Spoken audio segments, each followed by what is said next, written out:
네, 할렐루야. 오늘 예배 가운데 나와오신 모든 분들을 주님의 이름으로 축복합니다. 우리 함께 서로를 바라보며 이렇게 인사할까요? 사랑하고 축복합니다. 네, 우리 한 번 더 이렇게 인사할까요? 주님께서 당신의 빛으로 이 땅 가운데 오셨습니다.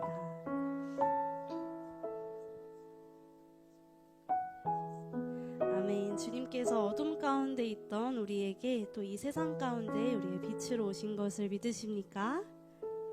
아멘. 주님께서 죄 가운데 있던 우리에게 빛으로 오셔서 사랑으로 구원하신 줄 믿습니다. 우리 그 믿음 가지고 그 은혜를 기억하며 오늘 예배 가운데 함께 나아가기를 소망합니다. 우리 이 시간 함께 찬양하기에 앞서서 함께 기도하며 나아갔으면 좋겠습니다. 우리 함께 이 시간 기도할 때 어둠 속에 있던 나에게 빛으로 오셔서 나를 구원하신 주님, 그 은혜를 기억하며 이 시간 잠잠히 그 은혜 앞에 묵상하며 함께 기도하도록 하겠습니다. 기도하겠습니다.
이 시간 한 번 더 기도하기 원합니다. 우리 한 번 더 기도하실 때 주님, 나를 구원하신 주님의 은혜를 기억합니다.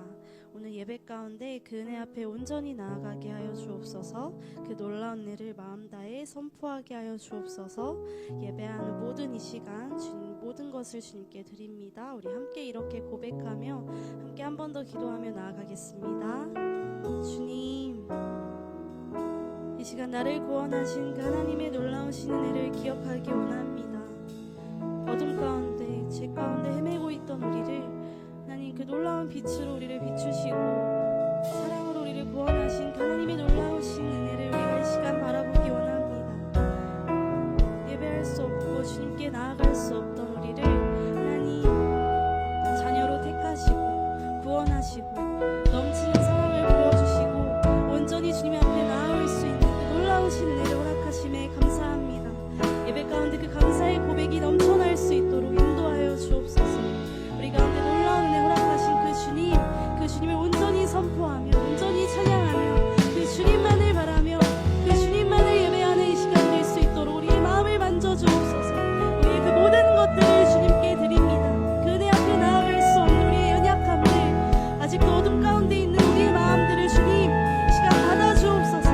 온전히 그 주님의 은혜로 주님의 선하심으로 우리의 마음을 채우시고 온전히 이 시간 함께 하셔서 가정하시는 하나님의 놀라우신 은혜를 우리가 마음껏 누리며 기껏 뛰며 자유함으로 예배할 수 있도록 예배 가운데 우리를 인도하시고 함께하여 주옵소서.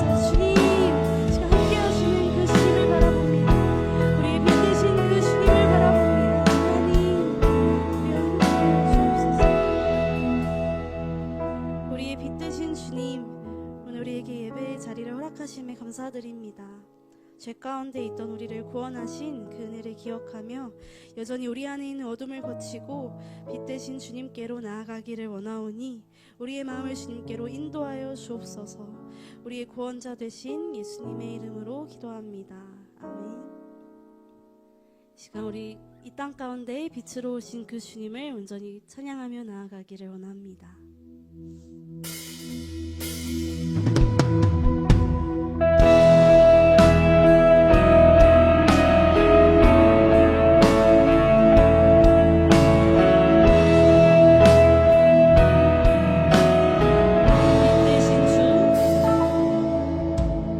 빛 대신 주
오신 분들은 자리에 일어나서 주의 은혜 앞에 기쁨으로 찬양하기 바랍니다.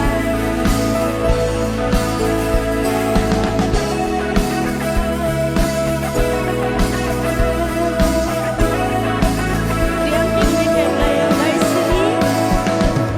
말씀이 육신되 이 땅에 오신 예수 모든 어둠 이기고 영원한 생명 되신 하늘의 통치자 이 땅에 임하셨네. 어둠을 밝히시고 죽음을 이기신 주 내 안에 오셔서 주의 뜻 이루시는 하늘의 통치가 온 땅에 충만하네. 주님의 영광 내게 임하네. 주의 성령 날 이끄시네. 주의 말씀이 날 찾아오셔서 다스리시는 온 땅 비추시네. 주님의 영광 내게 임하네. 주의 성령 날 이끄시네. 주의 말씀이 날 찾아오셔서 다스리시네. 온 땅 비추시네.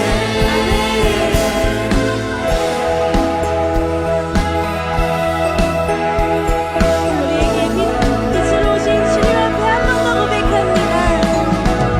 말씀이 육신되어 이 땅에 오신 예수 모든 어둠 이기고 영원한 생명 되신 하늘의 통치자 이 땅에 임하셨네. 어둠을 밝히시고 죽음을 이기신 주 내 안에 오셔서 주의 뜻 이루시는 하늘의 통치가 온 땅에 충만하네. 주님의 영광 내게 임하네. 주의 성령 날 이끄시네. 주의 말씀이 날 찾아오셔서 다스리시네. 온 땅 비추시네. 주님의 영광 내게 임하네. 주의 성령 날 이끄시네. 주의 말씀이 날 찾아오셔서 다스리시네. 우리 한 번 더 고백합니다. 주님의 영광 내게 임하네. 주의 성령 날 이끄시네. 주의 말씀이 날 찾아오셔서 다스리시네. 온 땅 비추시네. 영광 내게 임하네. 주의 성령 날 이끄시네. 주의 말씀이 날 찾아오셔서 다스리시네. 온 땅 비추시네.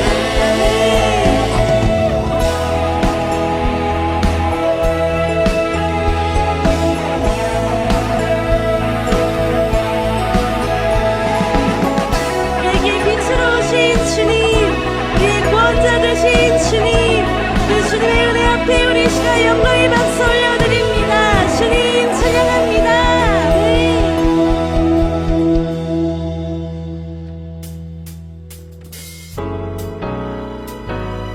우리 시간 그 은혜 앞에 더욱더 기쁨으로 함께 찬양하며 나아갑니다. 함께 고백할까요? 우리 함께 우리 함께 소리 높여서 주 행하신 일들 찬양해. 우리 함께 소리 높여서 주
구원하심을 믿으십니까?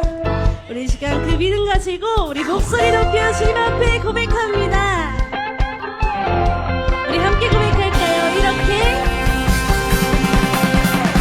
이렇게 노래해 이렇게 찬양해 나같이 한 목소리로 주만 외치세 이렇게 노래해 이렇게 찬양해 나같이 기뻐 뛰면서 주만 우리 한번 고백합니다. 이렇게 이렇게 노래해 이렇게 찬양해 나같이 기뻐 뛰면서 주만 외치세 이렇게 노래해 이렇게 찬양해 나같이 기뻐 뛰면서 주만 외치세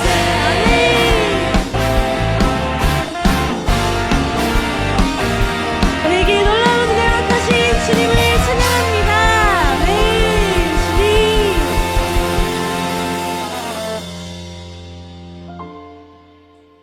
우리 이 시간 계속해서 우리에게 생명의 빛으로 오신 그 주님의 은혜 앞에 함께 고백하며 나아가기를 원합니다.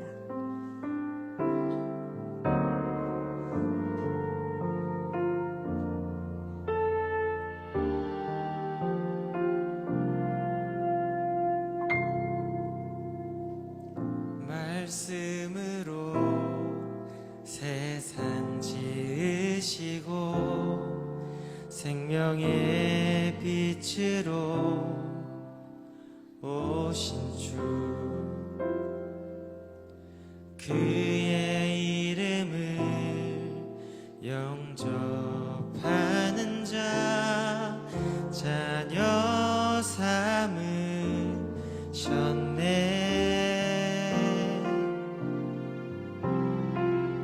말씀으로 세상 지으시고 생명의 빛으로 오신 주 그의 이름을 영접하는 자 자녀 삼으셨네 어둠 속 우리 위에 수치를 참으신 주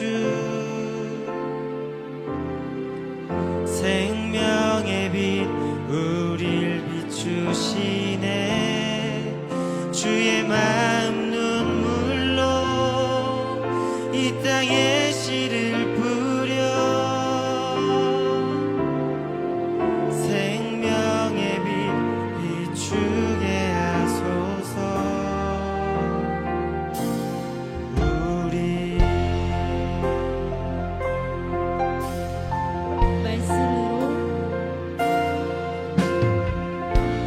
말씀으로 세상 지으시고 생명의 빛으로 오신 주 그의 이름을 영접하는 자 자녀 삼으셨네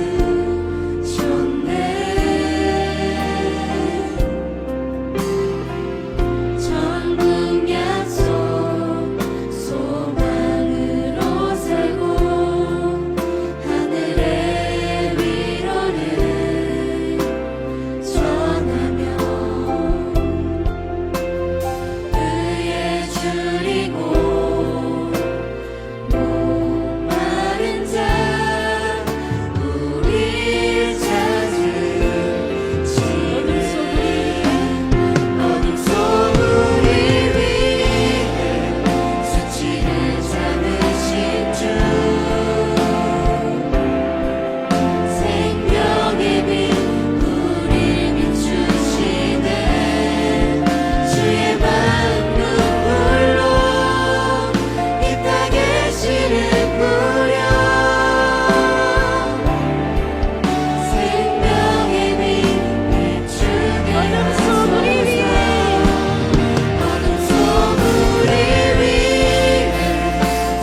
함께 고백할까요?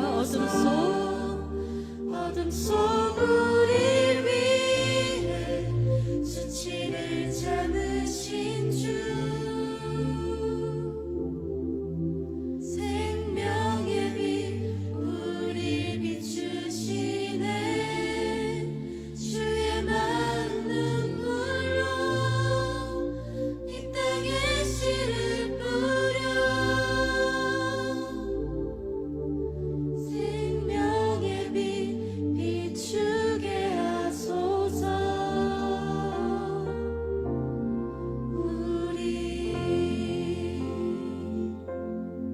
우리 이 시간 함께 기도하며 나아가기 원합니다. 어둠 속 우리를 위해 십자가 지시어 영원한 세상의 빛이 되신 주님, 시간 그 은혜를 다시 바라봅니다.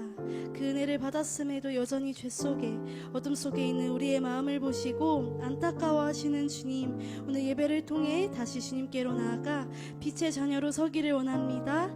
예배 가운데 우리를 주님께로 인도하여 주옵소서. 우리 이러한 고백 가지고 우리 주님 앞에 함께 한번 기도하며 나아가시겠습니다. 주님, 어둠 속 우리를 위해 하나님 우리에게 빛이 되신 주님, 그리고 어둠 가운데 구원하신 주님, 그 주님 놀라우신 그 은혜를 우리가 이 시간 다시 바라봅니다. 예배 가운데 주님, 삶 가운데 빛의 자녀로 다시 서기를 원합니다. 주 예배 가운데 우리의 마음을 주님께로 인도하여 주옵소서.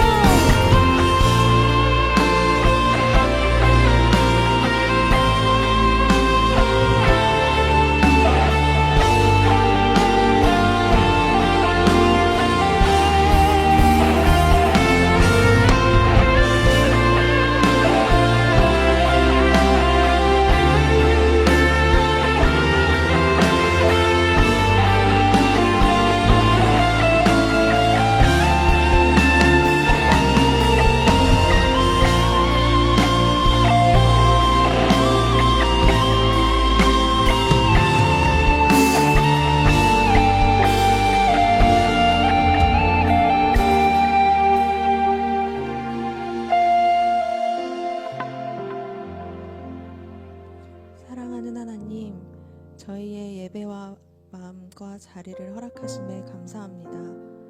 삶의 자리에서 아버지를 품고 전하기를 기도합니다.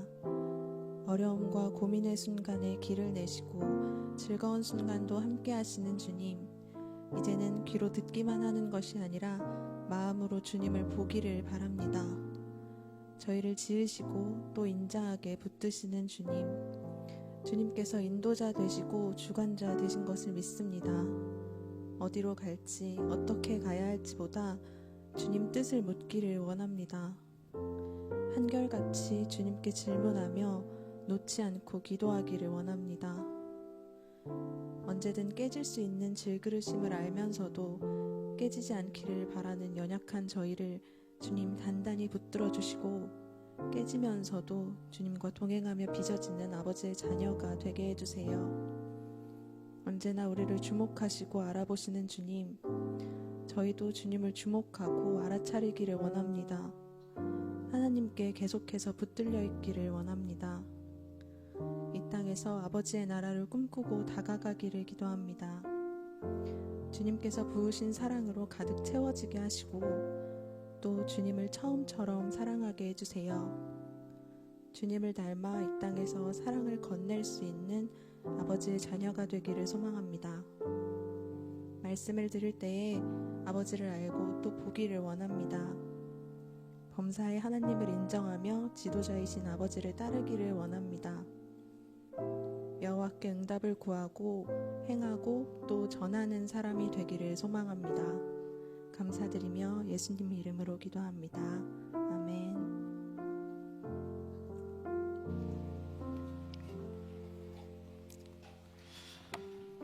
네, 반갑습니다. 우리 사랑하는 방주청년 여러분, 하나님의 이름으로 또 주님의 이름으로 문안하며 오늘 이 시간에도 하나님의 크신 은혜가 우리와 함께하기를 간절히 축복합니다. 우리 양옆에 계신 분들과 이렇게 한번 인사하면 좋겠습니다. 오늘 참 잘 나오셨습니다. 한 가지 더 인사하겠습니다. 예수님께서 우리와 함께 하십니다. 네, 감사합니다. 몇 가지 광고 소식 전한 후에 하나님 말씀으로 나아가겠습니다. 먼저는 첫 번째는 우리 귀한 지체들이 10명의 지체들이 우리 다윗 목사님과 함께 일본 선교 중에 있습니다. 그래서 지금 아마 일본에 있는 도쿄에 있는 정창훈 윤지영 선교사님 그 개척 교회죠. 작은 베델 교회에서 아마 오늘 그 교회에 나오는 청년들, 근데 이상하게 또 그 일본 교회인데 그 교회는 일본인들 말고 외국인들이 그렇게 많대요. 그래서 약간 다문화 예배처럼 드려지고 있는데 그런 다른 여러 국가 청년들과 함께 예배를 드릴 텐데 그 예배의 장소에 하나님의 은혜가 넘치기를.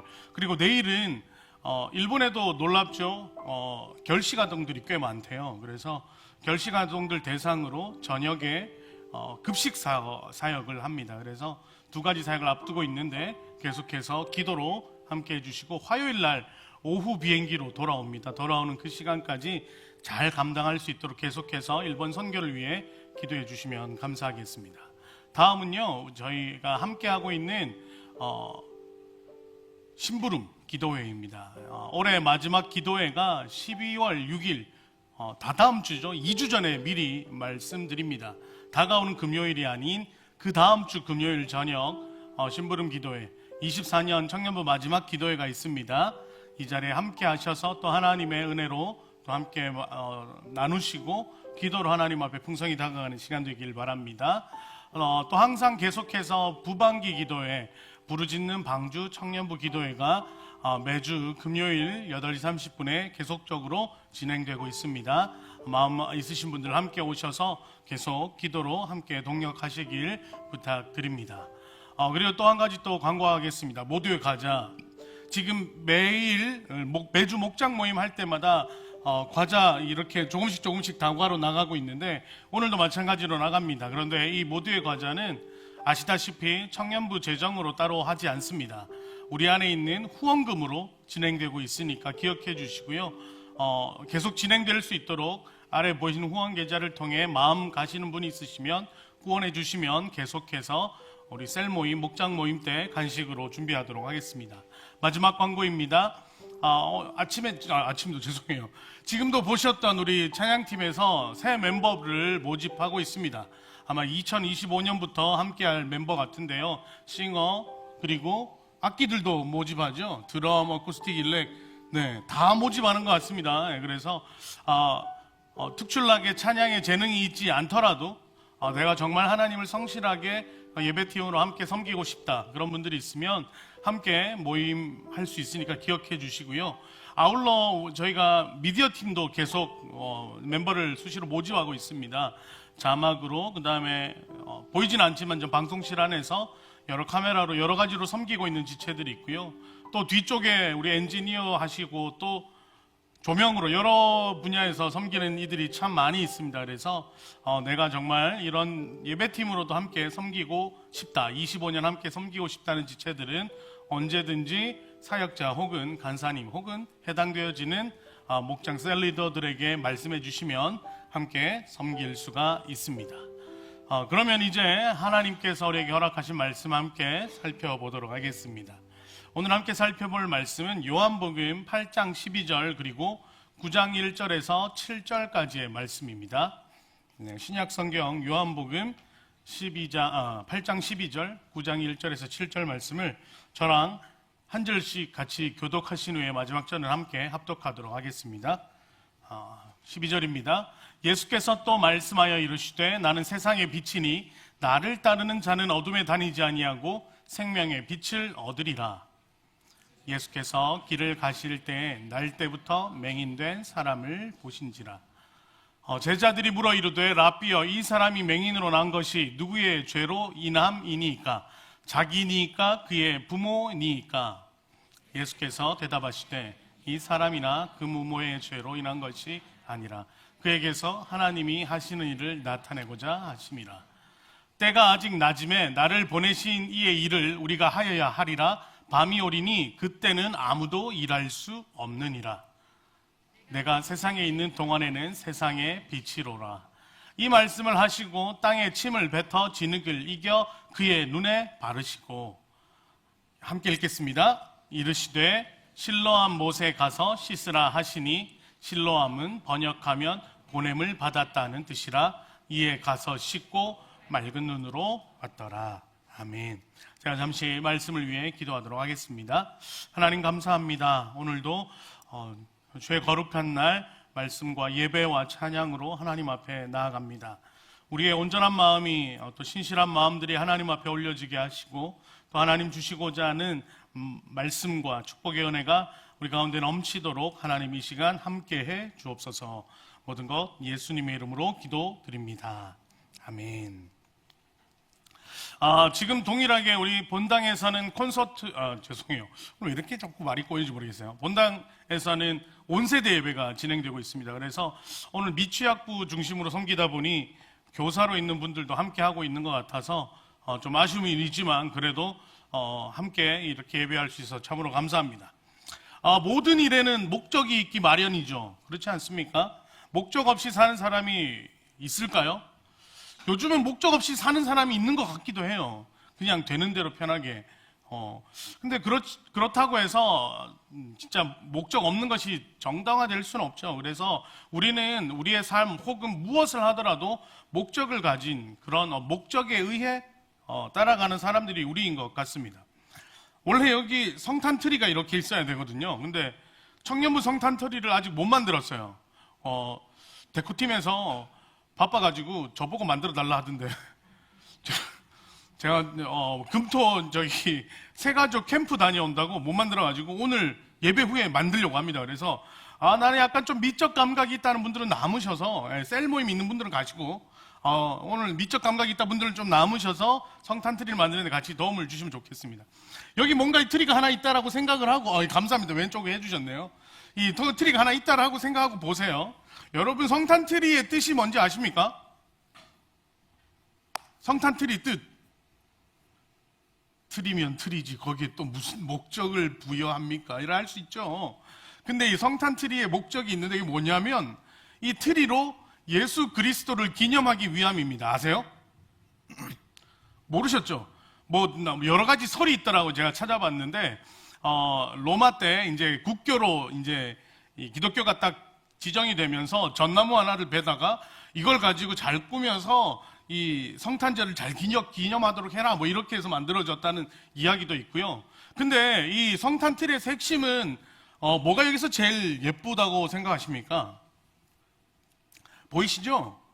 네. 전구로 막 이렇게 감아놨잖아요, 트리를. 이 전구의 뜻이 쉽게 말하면 빛을 내는 거죠. 그래서 이 삭막한 세상 가운데 빛으로 오신 예수 그리스도를 기념하기 위해 이 트리를 만들었다고 합니다. 또 감사합니다. 저 이 이야기를 하고 싶었거든요. 특별히 제일 위에 있는 저 별이 무슨 별인지 아세요? 그냥 꼭대기에 하나가 그냥 심심하니까 하나 툭 잡아놓은 게 아니라 성탄 꼭대기에 있는 저 별이 의미하는 것이 다윗의 별입니다. 즉 예수 그리스도가 이 땅에 나셨을 때 다윗의 자손으로 그 우리 가운데 오신 이스라엘 왕을 표시하는 그 다윗별. 유대인들은 지금도 그들의 국기에 이 다윗별을 이스라엘 국기 보셨죠? 요즘 팔레스타인과 전쟁 때문에 자주 뉴스에 나오던데 흰 백지에 위아래 파란색 있고 중간에 별 하나 있잖아요. 그 별이 다윗의 별, 다윗별을 상징하는 것이죠. 그 별이 바로 성탄 꼭대기에 있는 트리 꼭대기에 있는 이 별입니다. 다시 말해 이 땅 가운데 빛으로 오셔서 세상을 밝힌다. 이 의미가 트리의 참된 의미라고 할 수가 있습니다. 어때요? 새롭죠? 이런 거 이제 한번 따라해봤습니다. 성탄 트리 완전 새로운 느낌이죠. 그렇게 보니까 즉 우리에게 있어서는 이 땅 가운데 오신 예수 그리스도를 우리가 어떻게 받아들이는가 이런 생각이 있죠. 성탄절이 익숙하세요? 크리스마스가 익숙하세요? 크리스마스가 익숙하세요? 두 가지의 차이가 있다면 어떤 차이가 있을까요? 네, 성탄절은 한자고요. 크리스마스는 영어입니다. 근데 이거 엄밀하게 따지면 크라이스트 이렇게 해서 나오는 원어적 해석을 해야 되는데 같은 의미가 있죠. 즉 예수 그리스도의 탄생을 축복하는 의미가 성탄절입니다. 오늘은 사실 대림절은 아닙니다. 12월 1일 다음 주부터가 대림절 첫 주인데 이번 주부터 해서 22일까지, 성탄 바로 전주인 22일까지 5주 동안 이 예수 그리스도에 대해서 메시지를 선포하려고 합니다. 이번 성탄절에 대한 계획이 있으십니까?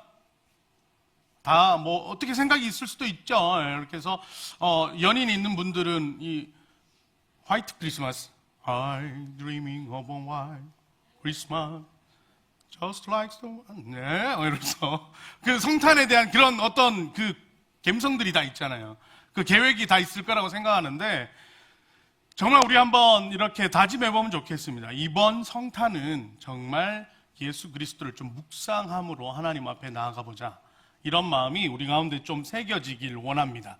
그래서 이 빛으로 오신 예수 그리스도에 대해서 먼저 오늘 말씀을 전하는데, 오늘에 먼저 읽어봤던 말씀 요한복음 8장 12절 말씀을 우리가 다시 한번 읽으며 예수 그리스도의 빛 되심을 한번 더 살펴보도록 하겠습니다. 12절입니다. 시작. 예수께서 또 말씀하여 이르시되 나는 세상의 빛이니 나를 따르는 자는 어둠에 다니지 아니하고 생명의 빛을 얻으리라. 8절에 나오는 바로 이 8장에 나오는 나는 세상의 빛이다. 혹시 요한복음에 대해서 공부를 좀 해보면 요한복음이 바로 이 나는 무엇이다라고 말하는 예수 그리스도의 자기 선언이 나옵니다.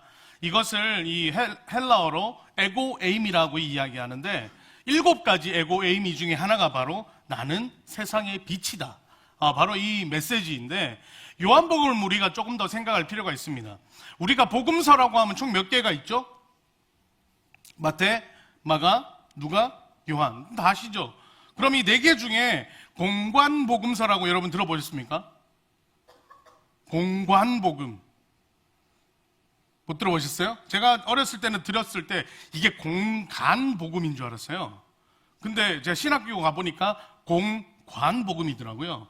제가 경상도 출신인데 저를 가르쳐 주셨던 목사님이 관 발음이 잘 안 된 것 같습니다. 공간복음. 전 맨날 이렇게 기억하고 있었거든요. 공관복음이 마태, 마가, 누가죠. 모르실 수도 있어요. 오늘 새롭게 익혀보시면 좋을 것 같아요. 이 왜 마태, 마가, 누가를 공관복음이라고 하느냐? 이 복음은 바로 공통된 관점으로 기록되었다 하여 공관복음이죠. 어떤 관점이냐면 예수 그리스도의 탄생부터 예수 그리스도의 십자가 그리고 부활에 이르기까지 시작부터 끝까지 시간적 순서로 그대로 기술되어 있는 게 바로 이 마태, 마가, 누가 공관복음의 특징입니다. 그렇다면 이 요한복음은 이런 마태 똑같은 복음서임에도 불구하고 마태, 마가, 누가보다는 다른 관점으로 쓰여져 있습니다. 그래서 이 요한복음은 시작을 알릴 때 바로 탄생부터 사망까지 이러한 시점으로 기록된 게 아니라 예수 그리스도의 일생의 1세기 중에서 중요한 예수 그리스도가 메시아 되심을 선언하고 선포한 사건 중심으로 메시아적, 즉 예수 그리스도에 대한 구세주적 입장으로 기록된 성경이 요한복음입니다. 단순하게 태어나고 죽으실 때까지 시간적 순서에 따라 일들을 배열해 놓은 것이 아니라 이 사건을 통해 예수 그리스도의 메시아 되심이 드러난다. 이 사건을 통해 예수님의 구원자 되심이 드러난다. 이 사건 중심의 기술을 이 서술을 해놓은 것이 요한복음의 특징이죠. 그래서 요한복음을 살펴보면 이러한 말이 나옵니다. 여러분, 기적이라고 이야기하면 뭐 놀라운 미라클한 어떤 일이 일어나는 걸 보고 기적이라고 이야기하죠. 근데 요한복음에서는 기적이라고 말하지 않습니다. 요한복음에서는 뭐라고 이야기하는지 아세요? 표적이라고 이야기합니다. 그 차이가 뭐냐면요, 예수 그리스도 죄송합니다. 예수 그리스도의 왜 이렇게 건조하죠? 좀 히터가 틀려져 있나요? 오늘따라 굉장히 목이 건조하네요. 예수 그리스도의 메시아 되심을 이 사건을 통해 우리가 볼 수 있다라고 하기 때문에 이 사건을 기적이라고 이야기하지 않고 표적이라 이야기합니다. 재밌죠? 이게 요한복음의 특징이에요. 그래서 이 7가지의 예수 그리스도의 메시아 되심을 기록한 이 일들이 있는데 그게 가나안 혼인잔치, 여러분 잘 아시죠? 가나안에서 물이 포도주로 변한 사건. 두 번째가 이제 왕의 신하들 치유하는 사건. 세 번째 베데스다 목가 치유. 네 번째 오병이어. 다섯 번째 무리를 거르심. 여섯 번째 실로암 맹인. 그리고 7번째가 나사로를 살림. 요한복음에는 이 7가지 사건을 표적 사건이라고 기술하고 있습니다. 그리고 오늘은 이 실로암 맹인, 날 때부터 맹인이었던 이 사람의 눈이 어떻게 뜨여지는지 이 사건을 통해 이 땅에 빛으로 오신 예수 그리스도를 조금 더 살펴보도록 하겠습니다. 먼저 오늘 말씀 1절에서는 이 맹인 사건이 어떻게 시작되고 있는지에 대해서 이야기하고 있는데 제가 받들어 읽겠습니다. 1절, 예수께서 길을 가실 때에 날 때부터 맹인된 사람을 보신지라. 오늘 이 1절 말씀에서 우리가 기억해야 될 단어는 날 때부터입니다.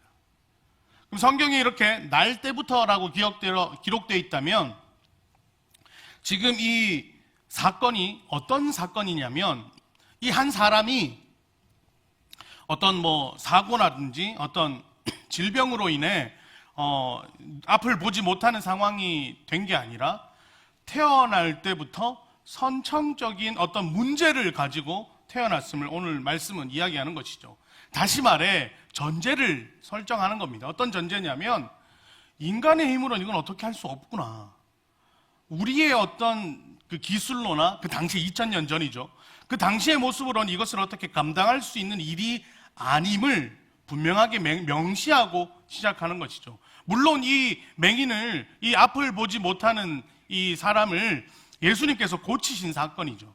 그러니 날 때부터 이 맹인된 사람을 고치셨기에 이거는 인간적으로 할 수 있는 사역이 일들이 아니다라고 해서 이 실로암 맹인 사건이 표적으로 들어가게 되는 것이죠. 그런데 더욱 중요한 것은 이러한 육체의 질고 혹은 몸의 병들이 있을 때 당시의 사람들은 이것을 어떻게 보는가에 여러분 생각을 집중해 보셔야 됩니다. 지금 같으면 여러분 아프면 어디 갈까요? 병원 가죠. 아프면 병원 가는 게 당연하죠. 근데 요즘에도 이런 말 있지 않습니까? 아픈데 막 병원 안 가고 병 키운다 이런 얘기 들어보셨지 않습니까? 이 세대가 달라서 못 들었나? 저는 엄마가 병원 가라 하면 됐어 낫겠지 이러다면 엄마가 했던 말이 있어요. 너 그러다 병 키운다. 들어본 사람 있나요? 들어본 적이 있네요. 바로 이 아프면 병원을 가는 게 당연하죠. 그러면 지금부터 2000년 전이면 그들의 생각과 사고 속에 병원이라는 관점, 물론 의사들은 있었죠. 그런데 의사는 굉장히 희귀한 직업 중에 하나였고 이런 아플 때 그들은 주로 어디를 갔을까요? 소위 말해 신전으로 갔겠죠. 제사 드리러 갔겠죠. 그들이 믿는 신들을 찾아가서 이 아이 좀 고쳐주십시오. 이렇게 하는 것이 일반적인 모습이었다라는 거예요. 2000년 전이니까요. 당시에 마찬가지로 2000년 전이었으면 수많은 사람들이 이 아픈 아이를 봤을 때 얘가 뭘 잘못 먹어서 이렇게 아플까? 몸에 어떤 병균이 들어갈까 생각하지 않죠. 그 순간 아이가 아팠을 때 대부분 쉽게 판단할 수 있는 첫 번째가 뭐냐면 얘 귀신 들었구나예요. 잘 생각해 보세요. 지금과 다릅니다. 2000년 전이니까 이 귀신 들었구나. 그러니까 귀신을 쫓아내기 위해서 어떤 도움이 필요할까요? 신적 어떤 권능과 도움이 필요하니 당연히 그런 어떤 그들이 믿는 신전으로 가는 게 첫 번째였죠. 그리고 이 아픈 아이가 귀신 들린 게 아니라면 이 아이는 어떤 느낌을 받을까요? 신의 저주를 받은 아이다. 이게 일반적으로 질병을 대하는 당시의 태도였죠. 그러니 이런 상황에서 날 때부터 맹인된 사람이 있습니다. 날 때부터 맹인된 사람을 보니 이 사람을 어떤 관점으로 보게 될까요? 3절에 그것에 대해서 명백하게 기록하고 있는데 우리가 3절의 말씀을 같이 한번 받들어 읽겠습니다. 3절입니다. 시작. 예수께서 대답하시되 이 사람이나 그 부모의 죄로 인한 것이 아니라 하나님이 하시는 일을 나타내고자 하심이라. 지금 이러한 상황 속에서 이 병자나 이 아픈 사람을 보고 예수님께서는 이러한 말씀을 하셨지만 실질적으로 2절의 말씀을 우리가 한번 더 볼게요. 2절 한번 띄워주시겠어요? 2절입니다. 제자들이 물어 이르되, 제가 읽으면 랍비여, 랍비라는 뜻은 선생님이여 이런 뜻이죠. 선생님이여, 이 사람이 맹인으로 난 것이 누구의 죄로 인함이니까? 날 때부터 이 사람이 태어날 때부터 맹인으로 태어났으니 얘가 뭔가 죄가 있어서 이렇게 맹인으로 태어난 것은 아닐 테니 그러면 이것이 자신입니까? 그의 부모입니까? 라고 묻는 장면으로 이 오늘의 이야기가 시작되는 거죠. 여러분, 날 때부터 맹인된 사람은 누구의 잘못입니까? 어떻게 생각하세요? 지금은 그 누구의 잘못도 아니죠. 그렇게 태어난 것이죠. 그런데 그때는 이것이 누군가의 죄로 인함이라 여겼기 때문입니다. 왜냐하면은요, 이전부터 그러한 이야기가 있었기 때문이죠. 출애굽기 20장 5절의 말씀을 한번 볼까요? 출애굽기 20장입니다. 출애굽기 20장 5절. 제가 봤더니 이렇게 기록되어 있습니다. 그것들에게 절하지 말며, 즉 시내산에서 하나님께서 모세를 통해 계명을 주시면서 우상 숭배하지 말라고 하거든요. 우상을 만들어 숭배하지 말라고 말하면서 그것들에게 절하지 말며 그것들을 섬기지 말라. 나 내 하나님 여호와는 질투하는 나 하나님인즉 나를 미워하는 죄를 갚되 아버지로부터 아들에게로 3,4대까지 이르게 하거니와. 성경에 이렇게 말씀이 기록되어 있어요. 그러면 무슨 말입니까? 이 사람이 우상 숭배나 혹은 어떤 잘못을 범했을 때 어떻게 해요? 이것으로 인해 3,4대까지 그 죄를 내가 묻겠다라고 말하는 하나님의 모습이 있었다는 거죠. 질투하는 하나님. 그러니까 알게 모르게 그 부모에서부터 뭔가 계속 유전적인 어떤 선천적 병이 계속 있다라고 했을 때 대부분의 사람들은 이 말씀, 즉 구약의 유대인들이 받았던 이 율법의 말씀을 가지고 뭐라고 이야기하겠습니까? 야, 하나님한테 잘못해서 저주받았구나, 이렇게 생각하는 거죠. 또 한번 볼까요? 시편 89편 32절은 또 이렇게 기록하는데, 내가 회초리로 그들의 죄를 다스리며 채찍으로 그들의 죄악을 벌하리로다. 즉 육신에 어떤 질고가 있을 때 죄 혹은 그 부모의 죄로 인해 이 문제가 생긴 거죠. 그러니 날 때부터 맹인된 이 사람을 보고 지금 제자가 예수님에게 묻는 장면, 랍비여, 이 죄는 이 사람이 맹인으로 태어난 것이 이 사람의 죄입니까? 아니면 이 사람 부모의 죄입니까? 이렇게 묻는 거죠. 여러분 상황이 이해되시죠? 이때 예수님이 아까 뭐라고 대답하셨습니까? 3절, 부모의 죄로 인함이 아니라, 3절 한 번만 더 띄워주시면요, 뒤편을 주목하셔야 됩니다. 하나님이 하시는 일을 나타내고자 하심이라. 무슨 말이냐면, 이제 이 아이의 맹인된 사건을 통해 하나님이 이 아이를 통해 너희들에게 어떤 모습을 보일지를 하나님이 드러내고자 하신다. 잘 보시면은요, 사람들은 이 어떤 현상이나 문제의 원인을 찾고자 규명할 때가 많습니다. 이 사람의 지금 현재 문제를 가지고 왜 그래요? 뭐 때문에 그래요? 누구 때문에 그래요? 이것 때문에 이렇게 됐구나. 과거의 어떤 미련이나 과거의 어떤 부족함을 해결하고자 하는 그 욕구에서 오는 과거 지향적인 삶을 사는 거죠. 근데 이 상황을 놓고 지금 예수님이 어떻게 얘기합니까? 앞으로 이 아이를 통해 일어날 일을 보라라고 말씀하시는 거죠. 여러분, 이 성경 구절을 해석할 때 이렇게 잘못 해석하시면 안 됩니다. 하나님의 하나님 되심을 드러내기 위해 얘를 맹인으로 태어나게 하셔서, 이 개념이 아닌 거예요. 이 아이의 이 맹인된 사람이 날 때부터 이렇게 태어난 것은 안타까운 일이지만, 이 사건, 이 사람을 통해 하나님이 어떻게 일하시는지를 내가 너희에게 보이리라는 거지, 이것 때문에 이 사람은 태초부터 맹인으로 태어나기를 작정하였다, 이렇게 해석하면 안 된다는 거예요. 하나님은 이 사람 맹인을 통해 하나님의 놀라운 일들을 보이겠다 하십니다. 자, 여러분 여기서 잘 보세요. 이 아이는 날 때부터 맹인입니다. 그러니 인간의 힘으로 고칠 수가 없는 상황입니다. 그런데 예수님이 고치겠다 하시고 어떻게 고치는지 6절의 말씀을 주목해 볼게요. 6절의 말씀입니다. 제가 받들어 읽으면 이렇습니다. 이 말씀을 하시고 땅에 침을 뱉어 진흙을 이겨 그의 눈에 바르시고. 땅에 이렇게 흙이 있는데 태 해가지고 반죽 이겨가지고 이 반죽으로 눈에 이렇게 다 붙인 거예요. 어떤 느낌이에요? 더러워, 이런 느낌 안 들어요? 근데 이 장면을 보고 뭐가 생각이 나야 되냐면, 인간 창조의 모습을 여러분 떠올릴 수 있어야 됩니다.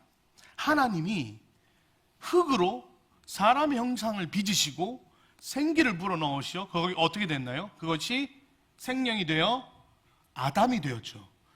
예수님께서 지금 눈앞에서 마치 더러워할 수 있지만 진흙을 이겨서 눈에 바르는 사건은 단순하게 토테미즘적으로 뭔가 아프다 그러면 엄마가 와서 된장 발라주는 것과 다른 느낌이죠. 이 느낌은 뭐냐면, 창조의 하나님이 예수님을 통해서 지금 그 창조의 섭리가 일어나고 있는 상황임을 설명하는 것이죠. 그리고 나서 이 맹인은 어떤 결과를 맞아드리겠습니까? 눈이 고침받는 게 아니에요. 여러분 잘 생각하셔야 돼요. 눈이 고침받는 게 아니라 눈이 다시 만들어지는 개념이 되는 거죠. 그래서 이 실로암 맹인 사건은 단순히 병자를 고쳤구나의 사건이 아니라 이 사람이 진짜 메시아구나, 이 사람이 진짜 하나님의 아들이구나라는 걸 드러내는 장면이 이 장면이라는 겁니다. 그래서 이 고침의 사역을 이루어내기 전 예수님께서 하신 한마디의 말씀을 우리는 집중해 볼 필요가 있습니다. 이것은 하나님께서 누군가의 죄를 나타내기 위함이 아니라 이 사람을 통해 하나님의 일하심을 드러내기 위함이다라고 선언하시고 진흙을 이겨 눈을 발라 고치시는데, 그 전에 5절에 뭐라고 말씀하시는지 우리가 한번 읽어보도록 하겠습니다. 시작. 5절입니다. 시작. 내가 세상에 있는 동안에는 세상의 빛이로라. 바로 이것이죠. 이 맹인의 입장에서 한번 볼까요? 이 사람은 빛을 본 적이 있을까요? 없을까요? 그 개념이 없죠. 여러분 만약에 오늘 설교하는 동안 여러분 두 손으로 눈을 가리십시오, 이렇게 한다면 여러분 어떤 느낌일까요? 오케이, 자자, 이렇게 할 거 아니에요? 근데 지금 우리가 다시 말해, 내가 앞을 보면서 모든 것들 누리는 삶을 가지다가 지금 이러한 상황으로 눈이 가려진다 그러면 어떤 생각일까요? 답답해 미칠 것 같지 않을까요? 모든 것들을 이제 이 보지 않는 상황에서 해결하라고 한다면 내가 보았던 것이 당연했던 사람인데 보지 않으면 답답하겠죠. 그러나 날 때부터 보지 못하고 태어난 이 사람에게 있어서 빛의 개념이 있을까요? 없을까요? 없죠. 이 사람은 어떤 피상물이라든지 어떤 피사체를 본 경험이 없는 사람이에요. 본다라는 개념을 모르죠. 들어서만 알 거예요. 아, 원래 사람은 볼 수 있도록 창조되었구나. 내가 이상한 거구나. 그러나 이 사람은 안 보이는 것에 대한 불편함이 있을까요? 없을까요? 전혀 없죠. 왜일까요? 이 사람은 암흑 속에 살고 있기 때문이죠. 잘 생각해 보십시오. 이 사람은 빛과 어둠, 밝음과 어둠에 대한 개념조차 없는 분이에요. 그냥 정막, 흑암 속에 살아가고 있는 사람이죠. 근데 이 사람이 눈을 뜨는 순간 무엇을 이야기할 수 있을까요? 이게 빛이구나라고 느끼는 거죠. 듣기만 했고 지금까지 사람들의 이야기로만 들었던 밝아지는 것, 보인다는 것, 빛이 이런 거겠구나. 즉 이 사람에게 지금 예수님께서 이 메시지를 선언한다는 것은 흑암 가운데 있는 이 땅 가운데 내가 생명의 빛, 세상의 빛으로 그들 가운데 함께 하겠다 선언하셨고, 맹인의 눈을 뜨게 하심으로 말미암아 흑암 가운데 있다가 빛의 자녀로, 빛의 사람으로 나아가는 것이 어떤 것임을 드러내는 장면이 바로 이 장면이라는 거죠. 그렇다면 우리는 당시의 시대 상황을 좀 집중해 볼 필요가 있습니다. 지금부터 2000년 전, 지금 이 지중해 연안의 예루살렘은 어떤 곳이었냐면 소위 말해 강대국이었던 로마의 지배를 받고 있는 나라입니다. 그러면 당시의 세계 정세를 볼까요? 당시에 이 구약에서부터 쭉 보면 이 이스라엘은 다윗의 시대로는 초강대국이었습니다. 초강대국이었다가 나라가 남북으로 갈리게 되죠. 북이스라엘과 남유다로 갈리게 됩니다. 그러다가 북이스라엘이 어느 나라의 멸망을 받습니까? 아수르의 침공을 받아 멸망하죠. 남유다만 명맥을 이어오다가 이 남유다도 어디에 멸망을 당합니까? 바벨론에 멸망을 당하죠. 이게 구약의 역사입니다. 그러니 나라를 잃어버린 이 유대인들이 다시금 우리나라를 되찾자라는 그 갈망 속에 포로로 있다가 돌아와서 어쩌고 저쩌고 하죠. 그러나 그 당시 강대국이었던 바벨론이 그들의 패권이 페르시아로 넘어가면서 그들의 어떤 그들의 어떤 이런 회복도 물거품이 됩니다. 페르시아로만 끝납니까? 당시에 페르시아 이후로 알렉산더 여러분 들어보셨죠? 알렉산더 대왕이 이끄는 그 강력한 국가가 이 지중해뿐만 아니라 동편 거의 이 중국 중앙까지 이 점령되어지다시피 이 알렉산더 대제에 의해 모든 것이 통일되어 있는 그때 바로 그리스 중심으로 모든 문화권이 형성됩니다. 서양사 때 다 배웠죠. 이게 뭡니까? 헬레니즘 문화죠. 그리스 중심에 기원전 100년부터 기원 후 400~500년까지 이 지중해 일대를 주름잡던 알렉산더 대제 그 제국의 중심에 있었던 그리스 문화의 확장, 이것이 바로 헬레니즘이죠. 그 속에서 그 이후에 등장한 패권 국가가 로마입니다. 로마가 이제 이 모든 패권을 잡으면서 그 헬레니즘 문화 속에 유대인들이 지금 있는 상황이에요. 그럼 유대인들은 자신의 나라 없이 계속해서 모든 것들이 수탈되고 침탈되고 하는 상황에서 우리가 하나님의 나라로 독립되어야 된다, 다시금 일으켜져야 한다는 그런 생각이 있었지만, 그들이 지금 다 싸우고 있는 영역 중에 이 로마도 있었겠지만 더 큰 영역이 뭡니까? 헬레니즘 문화죠. 그래서 이 유대인들이 헬라인들을 어떻게 여깁니까? 이방인들, 저 야만인들이라고 표현하죠. 성경에는 그런 이야기들이 많이 나옵니다. 왜 유대인들이 이 헬레니즘 헬라인들을 야만인으로 표시하느냐? 제가 좀 찾아봤어요.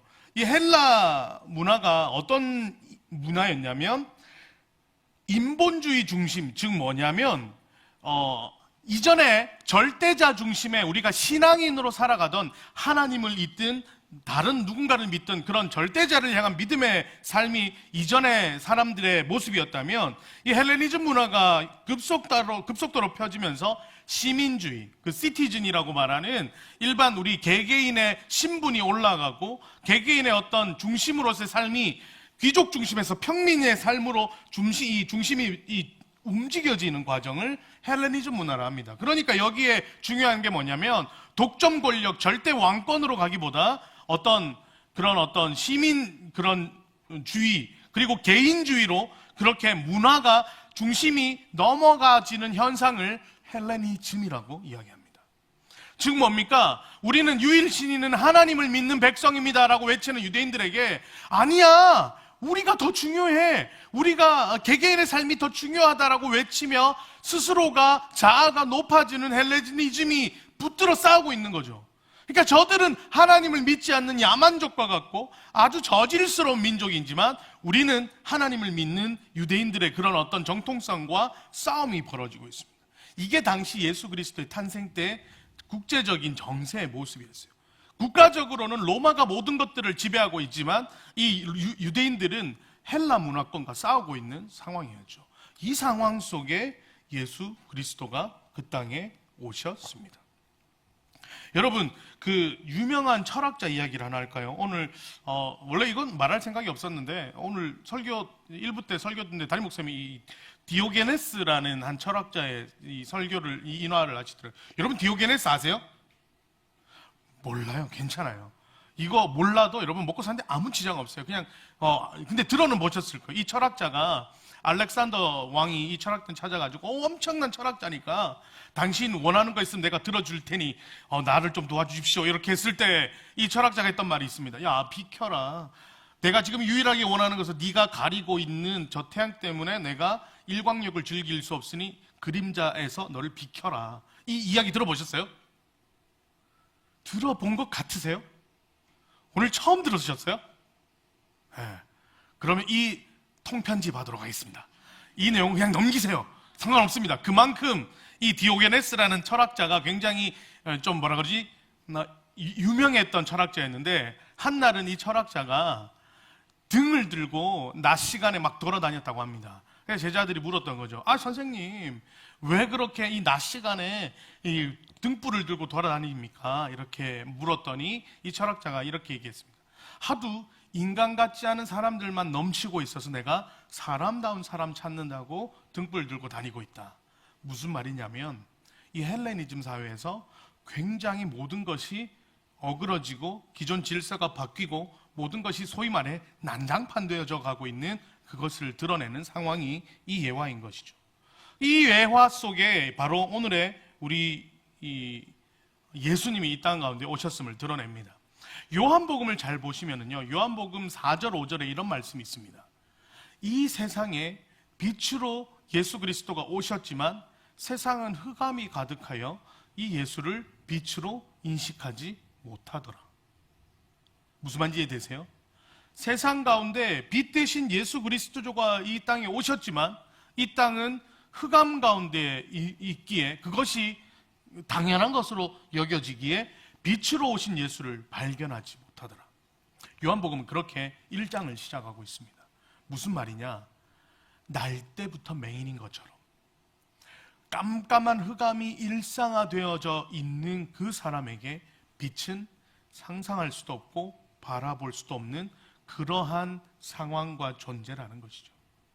그러니 빛이 그 옆에 있다 할지라도 흑암이 가득 차 있으니 어떻게 해요? 그 빛의 존재를 발견하지 못하였다. 성경을 찾아보면 이러한 상황 속에 이러한 고백도 있습니다. 로마서 13장 12절의 말씀인데요, 이 말씀을 같이 한번 받들어 읽겠습니다. 시작. 밤이 깊고 낯이 가까웠으니 그러므로 우리가 어둠의 일을 벗고 빛의 갑옷을 입자. 로마서 말미에 사도 바울이 기록한 말씀이죠. 무슨 말입니까?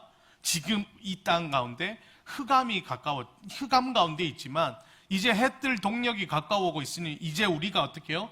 어둠의 일을 벗어버리고 빛의 갑옷으로 입어 그리스도인답게 살자. 이런 이야기가 나오죠. 여러분, 일련의 이런 이야기들을 통해서 당시 세상은 어떤 상황이었는지 여러분 느낌이 오십니까? 예수 그리스도를 생각하지 않고 예수 그리스도를 바라보지 않고 예수 그리스도의 삶에 대해 큰 관심이 없죠. 물론 예수님에 대해서만 따지겠습니까? 하나님도 마찬가지죠.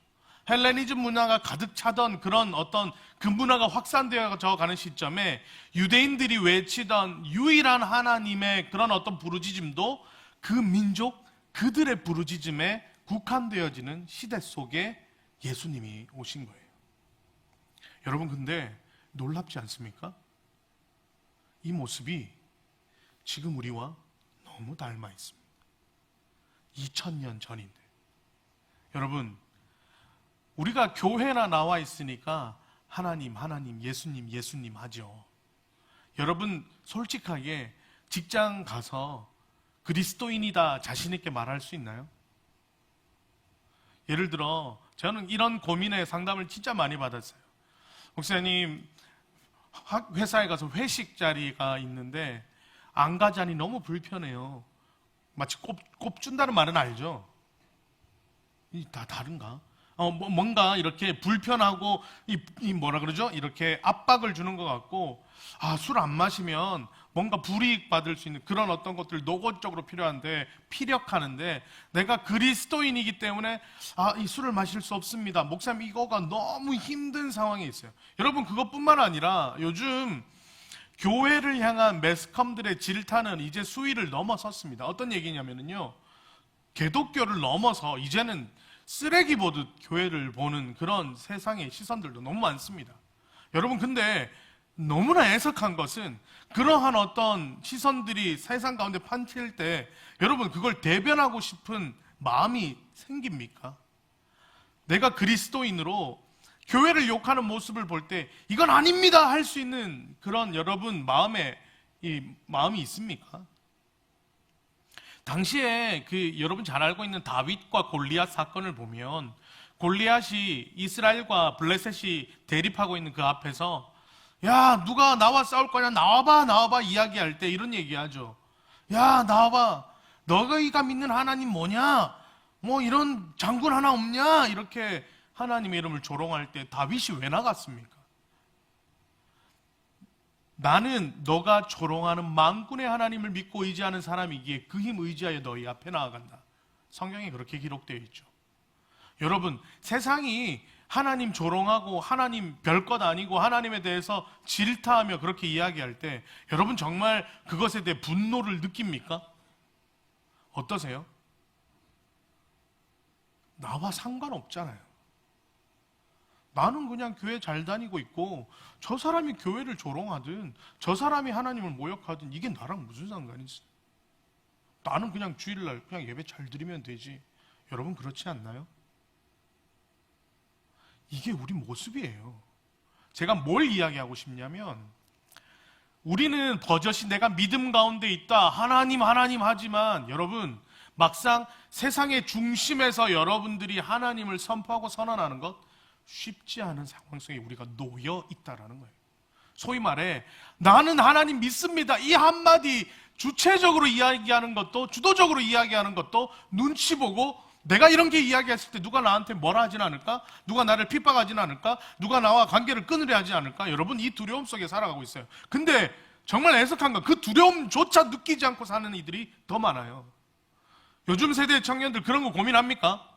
안 하죠. 뭐가 고민이에요? 직장을 내가 어떤 데 들어갈까? 연봉을 어떻게 하면 조금 더 올릴 수 있을까? 어떻게 해야 좋은 사람 만날까? 어떻게 해야 저 사람 꼬실 수 있을까? 어떻게 해야 내가 그래도 외제차라도 한번 타볼까? 여러분들의 관심과 생각이 어디에 집중되어 있습니까? 하나님 관심 없잖아요. 예수 이름이 땅에 떨어지는 거 관심 없잖아요. 그러한 세상을 우리는 성경의 말씀을 빌러 흑암이라 이야기합니다. 어둡다라고 이야기하죠. 아무리 빛으로 오신 예수님이 있다 할지라도 손으로 그 빛을 가리우고 그냥 내가 편하게 살던 대로 흑암 가운데 누리고 사는 게 우리의 모습이라 성경은 이야기합니다. 그런데 그런 상황 속에서 우리가 이 땅에 예수 그리스도가 오십니다. 흑암 가운데 빛으로 오신 예수 그리스도시죠. 마치 실로암에 나아가 네 눈을 씻어 이제 눈을 떠 빛 가운데 새로운 삶을 시작하라. 그 예와 이 이야기를 통해 이 땅 가운데 오신 예수 그리스도. 그 눈을 뜬 이 사람은 어떤 삶을 살아갈까요? 우와, 이것도 보이고 저것도 보이고 이것도 보이고 빛에 대한, 그게 새롭게 경험하게 대한 새 삶에 대해서 기쁨으로 춤추지 않을까요? 베데스다 목가에서도 이 사람이 벌써 18해 동안이나 알아 누워 더 이상 희망조차 없던 그 사람이, 예수 그리스도가 그 사람을 고친 후에 이 사람의 삶이 어떻게 변하는 줄 압니까? 날마다 성전에서 하나님을 증거하며 기쁨과 찬양함으로 하나님을 예배하는 사람이 됐다. 성경에 기록되어 있습니다. 좋습니다. 우리에게 하나님의 그 믿음, 복음 가운데 빛 가운데로 나아감으로 인해 내 안에 그런 기쁨과 은혜가 넘침을 여러분 고백하고 있습니까? 이 땅 가운데 예수님이 이 땅 가운데 오셨다라는 사실은 바로 이것을 이야기합니다. 우리의 인생 가운데, 답답한 흑암의 인생 가운데 예수 그리스도께서 오심으로 말미암아 신라 같은 빗줄기가 일어난 것과 같죠. 여러분, 이런 이야기가 있습니다. 아무리 칠흑 같은 어둠이 가득 차다 할지라도 가장 여린 것 같은 희미한 빛에 이 어둠은 달아난다. 이 이야기 들어보셨어요? 거대한, 요즘 LED 엄청나잖아요. 엄청 밝은 거대한 빛이 아니라 그냥 희미한 빛 한 줄기에도 어둠은 물러갈 수밖에 없다. 어둠은 사라지고 불빛이 밝혀진다. 이것이 빛의 역할이고 빛의 원리죠. 여러분, 세상에 빛으로 오신 예수 그리스도가 이 땅에 우리의 삶 가운데 이 한 줄기 빛으로 오신 예수 그리스도가 이렇게 2000년 찾아오셨고, 2000년 전에 지금 내 삶에도 이 예수 그리스도가 이렇게 찾아오고 있음을 여러분 경험하고 느끼고 계십니까? 이것이 복음, 바로 세상 우리 가운데 오신 예수 그리스도입니다. 마태복음에서는 이 예수 그리스도의 빛 되심에 대해 이렇게 이야기하고 있습니다. 마태복음 5장 14절에서 16절 말씀인데요, 우리가 같이 한번 천천히 읽어보겠습니다. 시작. 너희는 세상의 빛이라. 산 위에 있는 동네가 숨겨지지 못할 것이요, 사람이 등불을 켜서 말 아래에 두지 아니하고 등경 위에 두나니 이러므로 집안 모든 사람에게 비치느니라. 이같이 너희 빛이 사람 앞에 비치게 하여 그들로 너희 착한 행실을 보고 하늘에 계신 너희 아버지께 영광을 돌리게 하라. 세상의 빛과 빛으로 오신 예수 그리스도, 우리 가운데 암흑과 같은 흑암 가운데 빛으로 오신 예수 그리스도, 이제 우리로 하여금 예수 그리스도와 함께 빛의 자녀가 되었다, 빛의 사람이 되었다 이야기하시므로 이제 너희가 이제 이 세상을 비추는 빛이 되어라 말씀하셨다. 우리는 이제 이 빛의 존재로 살아가야 하는 백성이라는 겁니다. 이제 여러분들에게 이러한 결단과 스스로 물음이 있어야 합니다. 나는 빛의 사람입니까? 이 연말만 되면 이제 뭔가 벌써부터 이제 좀 들뜨는 그게 있어요. 성탄절, 크리스마스. 눈앞에 이렇게 첫눈이라도 한번 내리면 우리는 머릿속에 어렴풋이 그 떠오릅니다. 산타클로스, 막 루돌프 사슴. 예. 세상은 이미 이런 어떤 할로윈 축제처럼 성탄절의 참된 의미, 예수 그리스도께서 이 땅의 어둠 가운데 이 땅을 밝히시는 생명 빛이 되셨다, 세상의 빛이 되셨다라는 그 상황은 이미 잃어버린 채 그저 하나의 명절처럼 이 성탄절을 준비하고 있습니다. 여러분은 어떻습니까? 우리 가운데 빛으로 오신 예수 그리스도에 대해서 나는 인식하고 있습니까? 아, 예수 그리스도의 이 땅에 오심, 그리고 십자가 지심, 그리고 부활하심의 이 사건이 내 삶 가운데도 의미 있는 유의미한 사건으로 기억되고 기념되고 있습니까? 단순히 좋았던 일이 아니라 마치 날 때부터 맹인이었던 자가 눈이 떠지어 새로운 삶을 살아가듯 나의 심령과 삶 속에서도 예수 그리스도의 오심으로 말미암아 새로운 내 삶이 사라지고 있음을 여러분 고백하고 있습니까? 마치 사도 바울이 눈꺼풀이 벗겨지며 그 삶 가운데 예수를 핍박하던 사람에서 예수를 증거하는 사람으로 바뀌듯 예수 그리스도를 아는 자에서 모르는 자에서 예수 그리스도를 아는 자로 여러분 변화되는 삶을 살아갑니까? 심지어 역사도 BC, AD로 나누듯 예수 그리스도 이후의 삶으로 새로운 뭔가 시대가 시작하듯 세상도 이렇게 정해놓은 상황에 우리는 그리스도인으로 우리 가운데 빛으로 오신 예수 그리스도를 어떻게 인식하고 있습니까? 여러분 스스로 물어보셔야 됩니다. 이 물음에 예수 그리스도요, 여러분 모태신앙인이라고 하면 너무 어렸을 때부터 우리 답은 예수님이야, 모든 건 예수님이야, 교회에서 목사님이 뭐라고 묻지 예수님 말하면 80%는 맞아, 우리는 이미 이렇게 암기되다시피 주입되다시피 그렇게 자다가 누가 쿡 찌르면 예수님이 하듯이 우리는 나오고 있어요. 근데 정말 그게 내 고백인지를 여러분들이 초등학생, 중학생이라면 제가 이렇게 얘기하겠어요. 생각하지 마, 너무 생각하지 말고 예수님만 쫓아가, 예수님만 바라보면 돼, 예수님만 생각하면 돼, 너가 가장 사랑하는 분은 누구? 예수님이요. 잘했어. 근데 여러분 청년들이잖아요. 여러분들에게도 동일하게 물을 때 고민 없이 나옵니까? 예수님이라는 이름이. 여러분 이제 고민하셔야 돼요. 그 고민에 따라, 그리고 그거에 대한 여러분 확신에 따라 움직이셔야죠. 언제까지 거기 가니까 내 알고 있는 친구가 있어서 내가 그냥 방주교회란 이름으로 20년째 다니고 있는데 이제 또 다른 교회 가기도 애매하잖아요. 이게 아니라 엄마가 지금도 엄마 아빠 눈치 보며 신앙생활하고 있는 청년들이 있나요? 내가 장성한 사람이 되어 어린아이 때와 같이 젖을 먹지 아니하고 이제 뭔가 단단한 것을 먹으며 하나님 앞에 나오는 이제 성인이 되었다면 여러분 성인으로서 여러분 결단하셔야 돼요. 내 안에 하나님은 어떤 분이신가? 이 고백이 있어야 합니다. 이 고백이 없이 이 자리에 앉아 있는다? 여러분 순간이에요. 내 안에 어떤 기분 하나의 수틀림만 생기면 여러분 교회 나오지 않을 핑계를 찾습니다. 어떻게 하면 내가 교회 안 나올까? 어떻게 하면 내가 섬김의 자리를 내려놓을 수 있을까? 어떻게 하면 내가 목사님이 저 말 피해서 그냥 조용히 있을 수 있을까? 여러분 저만 피한다고 여러분들이 그냥 그렇게 될 것 같다 생각하세요? 독수리처럼 여러분들을 보고 계신 성령 하나님에 대해서는 여러분 인식하지 못하고 계신가요? 목사 눈 피해서 그냥 대충 신앙생활 해도 괜찮겠지. 여러분 눈에 보이는 목사가 여러분들에게 잔소리하는 거 여러분 그거 진짜 감사함으로 여기나요? 눈에 보이지 않는 하나님이 여러분들을 어떻게 기록하고 있는지에 대해서 여러분 관심이 있나요? 여러분 우리는 어떤 삶을 살아가야 하나요? 우리는 어떻게 신앙생활을 해야 하나요?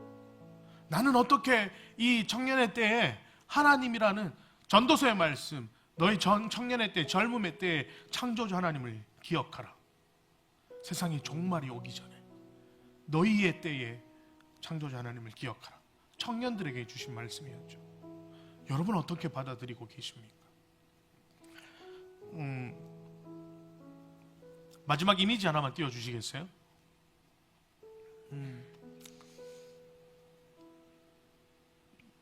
네. 여러분 페이커 아세요? 페이커? 저는 최근 이제 뉴스나 신문 너무 안 보고 살았던지 페이커를 쳐야 되는데 퀘이커를 쳐가지고 아무리 검색해도 안 나오더라고요. 그래가지고 이게 롤 우승자 이러니까 페이커라고 나와가지고 다시 검색했거든요. 이것도 설교 듣다가 담임 목사님이 드신 예화였는데 제가 이 4부 설교를 다시 준비하면서 이 기사를 정독을 했어요. 여러분 QR 보이시죠? 찍으세요. 네, 다 찍어보세요. 제가 이거 하나 만들어 왔어요. 요 링크거든요. 네, 제 설교 안 들어도 괜찮아요. 이거 찍어가지고 이 사람이 청년 페이커가 대한민국 청년에게 주신 이 인터뷰가 있어요. 여러분 이거 찍어서 보세요. 그냥 제가 봤을 때 설교보다 나았더라고요. 제가 준비한 설교보다. 이 사람이 누구냐면 게임 좀 하는 분 다 알죠. 벌써 눈이 반짝반짝 하잖아. 다 자다가 페이커 얘기하니까 지금 막 핸드폰 들고 찍고 하잖아. 괜찮아요. 저는 사라져도 돼요. 이거 하나만 메시지 보셔도 돼요. 무슨 메시지냐면 이 사람이 16, 17대 세계 이 롤드컵이라고 하죠. 이 게임에서 우승을 2연속 했어요. 야, 게임의 천재다, 천재다. 근데 그 이후로 7년 동안 모든 게임에서 다 지는 거예요. 야, 페이커의 시대는 갔다. 끝났다. 근데 24년이에요. 다시 우승했어요. 그리고 나서 이 대한민국을 위한 어떤 뭐라 그러죠? 새로운 시대를 열기 위한 포럼에 기조연설자로 초대를 받은 거예요. 대한민국에서. 거기에 가서 뭐 석학들 막 있고 뭐 정말 정책 수립하려는 모든 사람들 앞에서 이 사람이 한 말이 뭔지 아세요? 내가 7년 동안 암흑기를 경험하면서 내가 배운 건 겸손이다. 그러면서 이거에 내가 완전 꽂혔어요. 담임 목사님도 이야기하셨던 내용인데 뭐라고 나와 있습니까? 갈등과 혐오의 세태를 보며. 여러분 지금 우리가 있는 이 세상이 갈등과 혐오의 세상이라는 거 여러분 아십니까? 알지도 못하는 사람이 칼 들고 지나가는 사람 막 말못 따위고 막 쑤셔요. 이유가 뭐예요? 내 기분 나빠서. 내가 여자가 싫어서 여자를 이런 말 같지도 않은 이야기가 여러분 뉴스가 여러분 기사거리가 넘쳐나요. 찾아보세요. 그냥 기분 나빠서 지나간 사람 때리고. 여러분 유튜버만 보면 왜 그렇게 몸에 그림 그리고 있는 사람들이 나와가지고 그저 둘이서 막 싸우는데 그걸 보고 있는 사람이 몇만 명이에요. 이유 없이. 여러분 그게 말이나 돼요? 저 사람이 뭔가 잘못한 것을 막 가서 때린다는데 그거에 젊은이들이 보면서 화나고 있어요. 속된 말로 진짜 미쳐 돌아가는 세상 속에 우리 살아가고 있어요. 이게 정상적인 세상입니까? 우린 그런 세상 속에 살아가고 있다고요. 근데 이 친구가 한 말이 이러한 시대를 살아가고 있는 청년들에게 내가 해줄 수 있는 말은 겸손이다. 나는 인내를 통해 이것을 배웠다. 목사보다 낫죠. 여러분 정말 이 세대를 살아가면서 한 치 앞도 생각할 수 없고 정말 내가 내 인생을 위해 어떤 것에 투자해야 될까? 여러분 그런 고민 안 하나요? 그러면 여러분 어디에 투자하겠어요? 여러분들이 가지고 있는 재산이 있다면 재테크 얘기만 나오면 눈이 다 반짝반짝반짝해요. 여러분 제가 만약에 여기서 제가 10년 뒤 미래에서 왔습니다. 1년 뒤에 주가 어떤 종목이 폭등할지 저는 이미 알고 있습니다. 이 자리에 오는 사람들에게 제가 폭등할 주가를 알려드리겠습니다. 여러분 자본금 100만 원만 가지고 오십시오. 10억 만들어 드릴게요. 1년 안에. 그러면 이 자리 몇 터질 거예요 아마. 안 그래요? 제가 이렇게 설교하는 도중에도 잠이 올까요? 눈이 감길까요? 천만의 말씀. 근데 이 자리에서 진리를 선포하고 예수 그리스도를 이야기해도 안 먹히잖아, 안 들리잖아. 무슨 관심이에요? 난 내일만 살아가면 되는데. 나는 나만 잘 먹고 잘 살면 되는데. 이게 우리의 모습이라고요. 여러분 이제 진짜 결단하셔야 돼요. 세상에 수많은 교회가 있고 이 땅 가운데 교회가 얼마나 있는지 아세요? 대한민국의 교회 수가 6만 개가 넘는데요. 대한민국의 성도 수가 1000만 명이래요. 진짜 하나님 앞에 다 까발려지면 진짜 그리스도인이 몇 명이나 될까요? 우리 이 자리에서 하나님이 종말의 때가 왔을 때 정말 하나님 곁에 있을 사람 몇 명이나 있을까요? 저도 두려워요. 하나님, 여러분 청년의 때 결단하셔야 돼요. 결단 없이 하나님 앞에 이 자리에 앉아있는 거 아무 의미 없어요. 아무 의미 없어요. 여러분들에게 크리스마스 성탄절이 예수 그리스도가 빛 가운데, 어둠 가운데 있는 내 안에 빛으로 오셨다는 그것이 여러분 경험되어지셔요. 그래도 예수 이름으로 여러분들에게 주어진 삶을 살아갈 수 있을까 말까 하는 세상이, 예수 그리스도를 어떻게 증거하시겠습니까? 증거 안 하셔도 돼요. 괜찮아요. 예수님 알리지 않아도, 선포하지 않아도 돼요. 여러분 예수님을 믿으시기 바랍니다. 이 땅 가운데 오신 그 예수님을 받아들이세요. 그게 너무 중요해요. 그게 우리 인생을 살아가는 목적이 아니다 할지라도 적어도 내가 예수님을 따라가겠다, 예수님을 닮아가겠다, 이 자리에 있다면 그런 고백이 우리 가운데 있기를 간절히 소망합니다. 이 시간 함께 기도하면 좋겠습니다.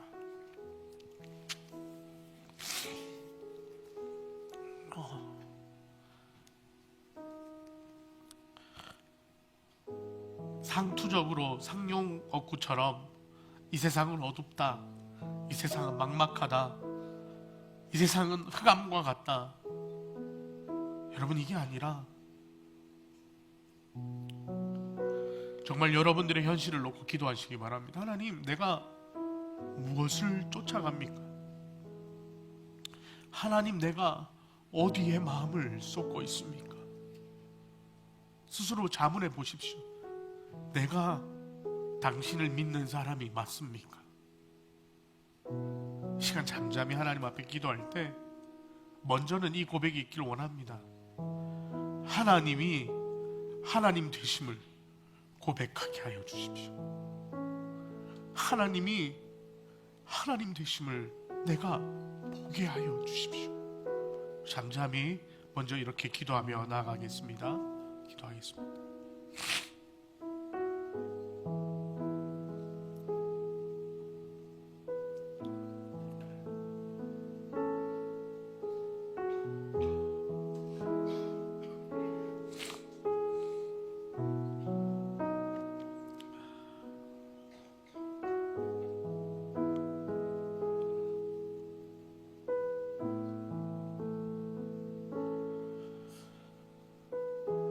우리 한 가지를 놓고 더 함께 기도하겠습니다. 이번엔 이렇게 기도하면 좋겠습니다.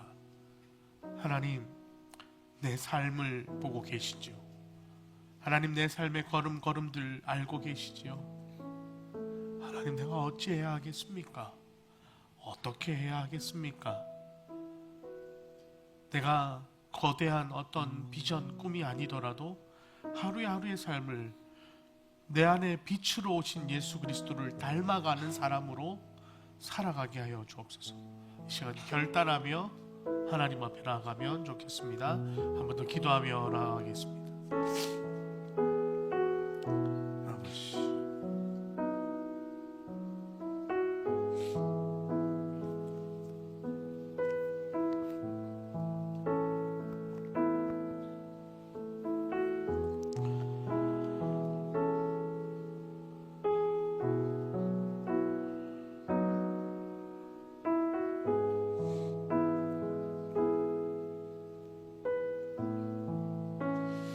하나님을 닮아가기를 원합니다. 하나님을 쫓아가기를 원합니다. 그 삶을 하나님 걸어가기를 원합니다. 주 하나님,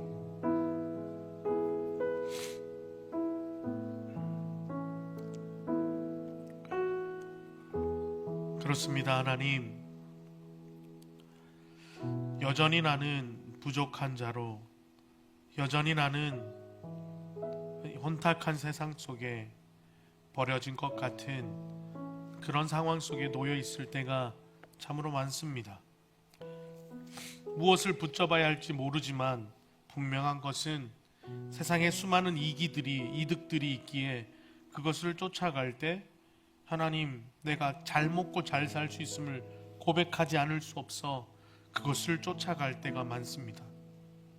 하나님, 우리 귀한 청년들 그것을 쫓아갈 수 있습니다. 그러나 설령 그것을 쫓아간다 할지라도 그리스도를, 예수 그리스도의 이름을 잃어버리지 않도록 하나님, 우리 귀한 청년들의 삶을 붙들어 주시옵소서. 세상의 경류와 같은 그 흑암의 물결이 휘몰아칠 때 그럼에도 불구하고 하나님 허락하신 생명의 빛, 세상의 빛에 하나님 그 빛을 잃어버리지 않게 하시고 그것을 품고 소망하며 주께 나가게 하여 주옵소서.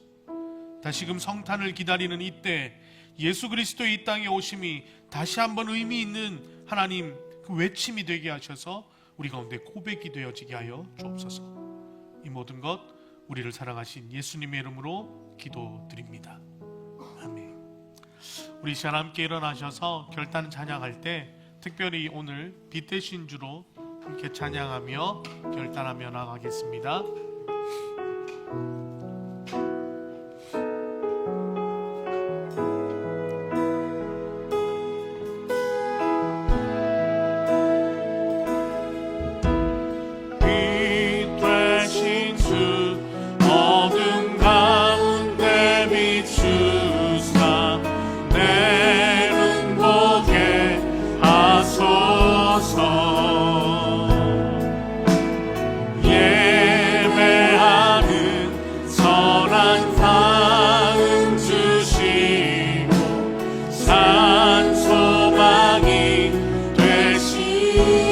고백합니다. 빛 되신 주, 빛 되신 주, 어둠 가운데 비추사 내 눈 보게 하소서. 예배하는 선한 마음 주시고 산 소망이 되시네. 나 주를 경배하니 엎드려 절하며 고백해 주 나의 하나님. 오 사랑스런 주님, 존귀한 예수님, 아름답고 놀라우신 주. 나 주를 경배하니 엎드려 절하며 고백해 주 나의 하나님. 오 사랑스런 주님, 존귀한 예수님, 아름다운. 우리 한 번 더 선포하며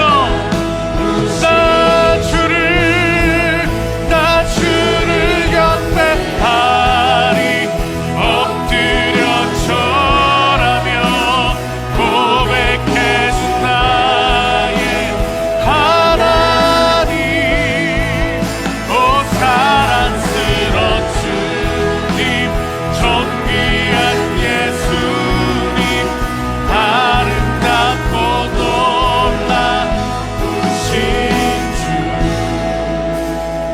빛 되신 주, 빛 되신 주, 어둠 가운데 비추사 내 눈 보게 하소서. 예배하는 선한 마음 주시고 산 소망이 되시. 우리 한 번 더 고백합니다. 빛 되신 주, 빛 되신 주, 어둠 가운데 비추사 내 눈 보게 하소서.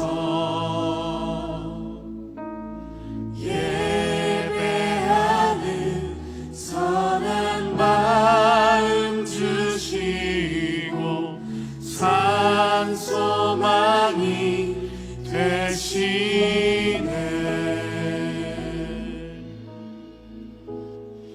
하나님 아버지 참으로 감사합니다. 우리의 영원한 왕 되신 예수 그리스도를 믿음으로 고백합니다. 우리 안에 역사하시는 하나님의 이름을 찬양합니다. 그리고 이 땅에 다시 오실 예수 그리스도를 기대하며 기다립니다. 하나님, 2024년을 마무리 지어가는 이 연말, 단순히 하나님 우리의 삶을 돌아보며 그렇게 위로하는 것이 아니라 모든 삶의 자리 가운데 일하셨던 하나님을 보게 하시고, 특별히 이 성탄의 시즌이 다가올 때 세상의 기쁨에 취하기보다 예수 그리스도 이 땅에 오심, 내 안에 빛으로 오신 그 예수님의 기쁨에 함께 찬양하며 뛰놀 수 있는 우리가 되도록 하나님 역사해 주옵소서. 오늘 하나님의 것을 구별하여 하나님께 올려드립니다. 이 추운 날 헐벗은 이웃들, 하나님 가난하고 외로운 마음으로 나지 아니하도록 세상에 하나님 외톨이에 되어 있고 변두리에 있는 이들을 찾아가 그들을 채우시옵소서. 그리하여 참된 예수 그리스도의 성탄의 그 놀라운 의미가 우리만이 아닌 세상 가운데 증거되게 하여 주옵소서. 그것을 위하여 넉넉히 쓰이게 하시고, 혹 우리 중에 손이 비어 드리지 못한 청년들이 있다면 하나님 그 인생들을 찾아가 동일하게 채우시고 입히시고 먹이시어 창조주 하나님의 그 놀라운 섭리를 깨달을 수 있는 믿음을 허락해 주옵소서.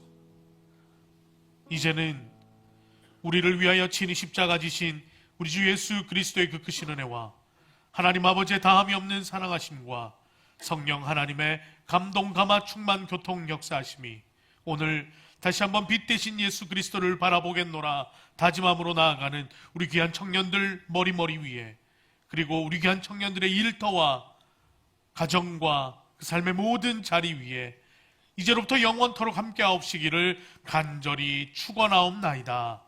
아멘.